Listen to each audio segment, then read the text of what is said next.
سلطان صلاح الدین ایوبی ابھی نو عمر ہی ہیں کہ عیسائی فوجی رہا پر قبضہ کر کے مال و اسباب لوٹ کر عورتوں کو پکڑ کر لے جاتی ہیں۔ یہ ظلم دیکھ کر یہ نو عمر صلاح الدین ایک ترکی بوڑھے کو لے کر سلطان عماد الدین زنگی کے پاس پہنچے۔ عیسائیوں کے مظالم بادشاہ کو آگاہ کرتے ہوئے اس کی اسلامی حمایت اور غیرت کو بیدار کرتے ہیں اور رو رو کر مدد کے لیے فریاد کرتے ہیں۔ نیک دل بادشاہ کو ان حالات کا علم ہوتا ہے تو وہ تمام فوجیں جمع کرتا ہے، حالات سناتا ہے اور جہاد پر ابارتا ہے اور اعلان کرتا ہے کہ کل صبح میری تلوار رہا کے قلعے پر لہرائے گی، تم میں سے کون میرا ساتھ دے گا؟ یہ اعلان سن کر تمام فوجی حیران رہ جاتے ہیں کہ رہا یہاں سے 90 میل کی دوری پر ہیں، راتوں رات وہاں کیسے پہنچا جا سکتا ہے؟ یہ تو کسی طرح ممکن ہی نہیں۔ تمام فوجی ابھی غور ہی کر رہے تھے کہ ایک نو عمر لڑکے کی آواز گونجتی ہے کہ ہم بادشاہ کا ساتھ دیں گے۔ لوگوں نے سر اٹھا کر دیکھا تو ایک نو عمر لڑکا کھڑا تھا۔ بازوں نے فکرے چست کیے کہ جاؤ کھیلو کودو، یہ جنگ ہے، بچوں کا کھیل نہیں۔ سلطان نے یہ فکرے سنے تو غصے سے چہرہ سرخ ہو گیا۔ بولا، یہ بچہ سچ کہتا ہے، اس کی صورت بتاتی ہے کہ یہ کل میرا ساتھ ضرور دے گا۔ یہی وہ بچہ ہے جو رہا سے میرے پاس فریاد لے کر آیا ہے، اس کا نام صلاح الدین ہے۔ یہ سن کر فوجیوں کو غیرت آتی ہے، سب تیار ہو جاتے ہیں اور اگلے روز دوپہر تک رہا پہنچ کر حملہ کر دیا۔ عیسائی سپہ سالار آن و بان کے ساتھ مقابلے کے لیے نکلا۔ سلطان نے اس پر کاری ضرب لگائی مگر لوہے کی زرہ نے وار کو بے اثر بنا دیا۔ عیسائی سپہ سالار نے پلٹ کر سلطان پر حملہ کیا اور نیزہ تھان کر سلطان کی طرف پھینکنا ہی چاہتا تھا کہ صلاح الدین کی تلوار فضا میں بجلی کی طرح چمک اٹھی اور زرہ کی حصے پر گر کر عیسائی سپہ سالار کے 2 ٹکڑے کر کے رکھ دیے۔ عیسائی سپہ سالار کی موت گھاٹ اترتے ہی عیسائی فوجی وہاں سے بھاگ کھڑی ہوئی اور رہا پر مسلمانوں کا قبضہ ہو گیا۔ سلطان صلاح الدین ایوبی کا جاسوسی کا نظام پوری دنیا کی جنگی تاریخ میں ایک مثال ہے۔ سلطان صلاح الدین ایوبی نے فرمایا تھا کہ اگر آپ دشمن کا ایک جاسوس پکڑ کر مار دیں تو سمجھ لو آپ نے دشمن کے 1000 جنگجو مار دیے۔ سلطان صلاح الدین ایوبی رحمۃ اللہ علیہ کے دور میں ان کا ایک جاسوس فلسطین سے واپس آیا اور صلیبی فوج کے بارے میں مکمل معلومات دی۔ سلطان نے اس کو تنخواہ کے علاوہ قیمتی تحائف دیے۔ اس پر فوج کی سپاہیوں نے اعتراض کیا کہ ہم لوگ ہر میدان میں آپ کے ساتھ لڑتے ہیں، ہمیں قیمتی تحائف کیوں نہیں لیے جاتے؟ تو سلطان نے جواب دیا، جب آپ لوگ لڑتے ہیں تو میں آپ کے ساتھ ہوتا ہوں، اگر آپ لوگ شہید ہو جائیں تو آپ کو یقین ہے کہ آپ کا جنازہ بھی پڑھایا جائے گا اور قبر بھی نصیب ہوگی، مگر میرے جاسوس میرے وہ گمنام سپاہی ہیں کہ اگر پکڑے جائیں تو انہیں کفن بھی نصیب نہیں ہوتا۔ یہ میری آنکھیں اور کان ہیں جن سے میلوں دور دشمن کو دیکھتا اور سنتا ہوں۔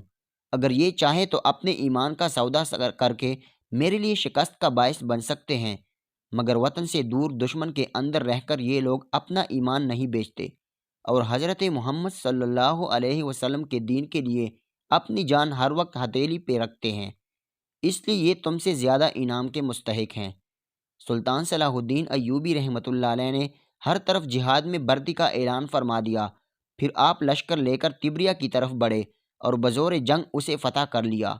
یہ صورتحال دیکھ کر صلیبیوں نے بھی لڑائی کی تیاری کی اور ہر دور دراز اور قریب کے علاقوں کے صلیبی ان کے لشکر میں شامل ہونے لگے۔ سلطان صلاح الدین ایوبی رحمۃ اللہ علیہ کے لشکر میں 12,000 گھڑ سوار تھے اور پیادہ لشکر اس کے علاوہ تھا۔ صلیبیوں کی تعداد 80,000 کے لگ بھگ تھی۔ کئی دنوں تک لشکر آمنے سامنے رہا، بالآخر جبل حطین لڑائی کا مرکز بنا۔ اس لڑائی میں صلیبیوں کی بدقسمتی عروج پر رہی اور ان کے بڑے بڑے سردار اور حکام پکڑے گئے، جن میں ان کا بادشاہ یروشلم گائے بھی شامل تھا۔ عماد الدین کاتب کا کہنا ہے کہ اس جنگ میں اتنے صلیبی قتل اور گرفتار ہوئے کہ مقتولین کو دیکھنے سے اندازہ ہوتا تھا کہ پوری فوج قتل ہو چکی ہیں، جبکہ قیدیوں کے ڈھیر دیکھ کر اندازہ ہوتا تھا کہ پوری فوج زندہ گرفتار کر لی گئی ہیں۔ ایک مسلمان سپاہی 30 صلیبیوں کو خیمے کی ایک ایک رسی میں باندھ کر ہنکا پھر رہا تھا۔ صلیبیوں کی قوت کو پارا پارا کر دیا۔ ان کی بڑی مقدس صلیب نما مسلمانوں کے ہاتھ آ گئی اور ان کا مشہور جنگجو بادشاہ رینالڈ، جس نے ایک بار مسلمانوں کے ایک قافلے کو گرفتار کر لیا تھا اور جب انہیں قتل کرنے لگا تو ان سے کہا اپنے محمد کو مدد کے لیے کیوں نہیں بلاتے۔ اس جنگ میں یہ ملعون بھی مسلمان کی قید میں تھا۔ سلطان صلاح الدین ایوبی رحمۃ اللہ علیہ نے اسے کہا کہ محمد صلی اللہ علیہ وسلم کی طرف سے مدد آ چکی ہے، پھر اسے قتل کر دیا گیا۔ قتل سے پہلے اس کے سامنے اسلام پیش کرنے کی بھی ایک روایت ہے۔ اس جنگ سے حاصل ہونے والے قیدی دمشق کے بازاروں میں ایک ایک جوتے کے بدلے فروخت ہوئے۔ جب قاضی ابن ارسون دمشق میں داخل ہوئے تو عیسائیوں کی بڑی صلیب ان کے سامنے سرنگوں پڑی ہوئی تھی۔ سلطان صلاح الدین ایوبی رحمۃ اللہ علیہ نے اپنے یلغار کو جاری رکھا اور آپ کے بائی کے لشکر نے ناصریہ، کساریہ، اسکا، صفوریہ، شکیف، فلا، تبنین، سیدہ، بیروت، سور، اسکلان کے علاقے فتح کیے اور رمنہ وغیرہ مضافاتی علاقے فتح کرنے کے بعد سلطان نے اپنی منزل مقصود بیت المقدس کا رخ کیا۔ فلسطین کے وہ تمام علاقے جس پر تمام مسلمانوں نے قبضہ کر لیا تھا، وہاں کی صلیبی اور اسکلان کی شکست خوردہ لشکروں نے بھی بیت المقدس میں پناہ لے لی تھی۔ 60,000 صلیبی جنگ کے لیے تیار تھے۔ مسلمانوں نے پورے عزم اور ولولے کے ساتھ صلیبیوں پر حملہ کر دیا اور بالآخر صلیبیوں نے امان مانگی۔ سلطان نے ان کی درخواست قبول کر لی اور یہ اقرار پایا کہ بیت المقدس کے تمام مسیحی فی مرد 10 دینار، فی عورت 5 دینار اور فی بچہ 2 دینار فدیہ ادا کریں۔ 40 دن تک جو یہ فدیہ نہیں دے گا وہ غلام شمار کیا جائے گا۔ اس قرارداد کے بعد جمعہ 27 رجب 583 ہجری بمطابق ستمبر 1187 صلیبیوں نے بیت المقدس مسلمانوں کے حوالے کر دیا اور 91 سال سے جاری ظلم و بربریت کا وہ دور ختم ہو گیا جس نے پوری امت مسلمہ کے سر شرم سے جھکائے رکھے تھے۔ ایک دوسرا دلچسپ واقعہ آپ کے ساتھ شیئر کرتے جائیں کہ ایک دفعہ سلطان صلاح الدین ایوبی رحمۃ اللہ علیہ کو ان کے جاسوسوں نے بتایا کہ ایک عالم دین ہے جو بہت اچھا خطاب کرتے ہیں، لوگوں میں بہت مقبول ہوتے جا رہے ہیں۔ سلطان نے کہا آگے کہو۔ جاسوس بولے کچھ غلط ہیں جسے ہم محسوس کر رہے ہیں مگر الفاظوں میں بیان نہیں کر پا رہے۔ سلطان نے کہا جو بھی دیکھا اور سنا ہے بیان کرو۔ جاسوس بولے کہ وہ کہتے ہیں کہ نفس کا جہاد افضل ہے، بچوں کو تعلیم دینا ایک بہترین جہاد ہے، گھر کی ذمہ داری کے لیے جدوجہد کرنا بھی ایک جہاد ہے۔ سلطان نے کہا تو اس میں کوئی شک ہے؟ تو جاسوس نے کہا کہ اس میں کوئی شک نہیں، لیکن اس عالم کا کہنا ہے کہ جنگوں سے کیا ملا، صرف قتل و غارت، صرف گری لاشیں، جنگوں نے تمہیں یا تو قاتل بنایا یا تو مقتول۔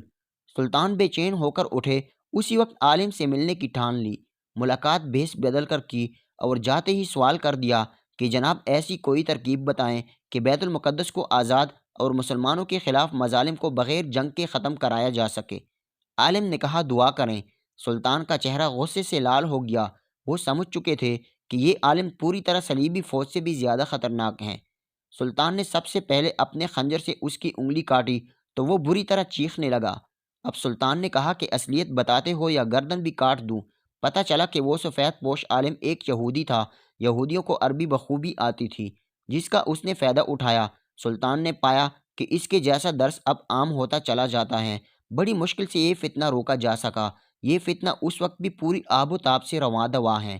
آخر کیوں لوگ اسلام کو باطلزم بنا دیتے ہیں جبکہ کھلی حقیقت ہے کہ ظالم کا سامنا کیے بغیر ظلم کا مداوع ہو جائے یہ ممکن ہی نہیں۔